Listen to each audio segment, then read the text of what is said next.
When they announced anyone who works in the glass factory should come out and meet outside the synagogue, my mother said, "Get ready, you heard what they said, and go meet them." And I said, "No, I'm not going." I didn't want to go. She said, "Hopefully one of us will survive." And I said, "What are you talking about?" Anyway, we disagreed. And she actually opened the door and she physically pushed me out. And hearing, "Hopefully one of us will survive," which it meant nothing to me. And I still remember I was crying so much. How could my mother do this to me? She must have had a premonition or something, I don't know. Because after that, the whole town was rounded up and sent to Treblinka. Anyone who got there was sent immediately to gas chamber.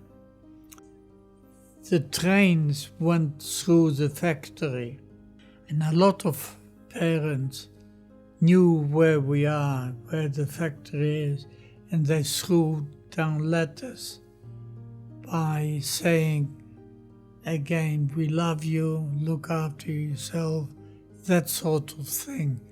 And the Polish guy picked up the letter and gave it to me.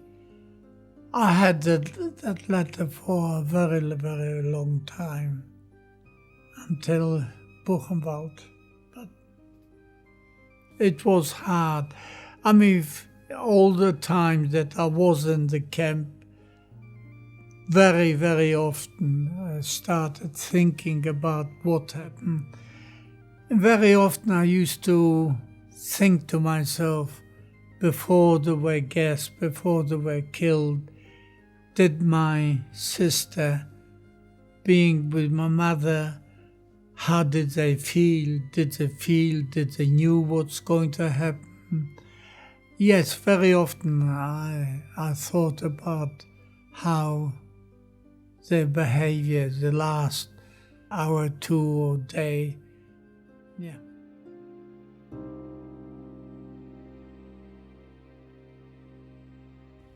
They made an announcement that they know there is 500 Jews who hid themselves and they are in hiding. If they give themselves up, or the Germans will accept them, feed them and recognize them as laborers. About 300 did come out, gave themselves up. As soon as they came up, the Germans put them into the synagogue. So they were short of another 200. They didn't care who or what. To them it was numbers of people. So one morning they gave a directive to the police to round up the other 200. Unfortunately, some policemen picked me up. I was arguing with them, showing them that I got permission to stay, to work. They didn't want to know. And they put me in the synagogue as well. In life, you need a bit of luck. And the luck was that the police people picked up 20 odd from the same shift from the factory. The production director couldn't replace us right away, and some of us were, what I said to you, professional. We became professional glass makers. So the director must have had negotiation with the SS. Anyway, they released us. By releasing, they called my name and some other names back to the factory. A guy in front of me was called out as well. He was older than I. And he had a small baby with him, 2-3 years old.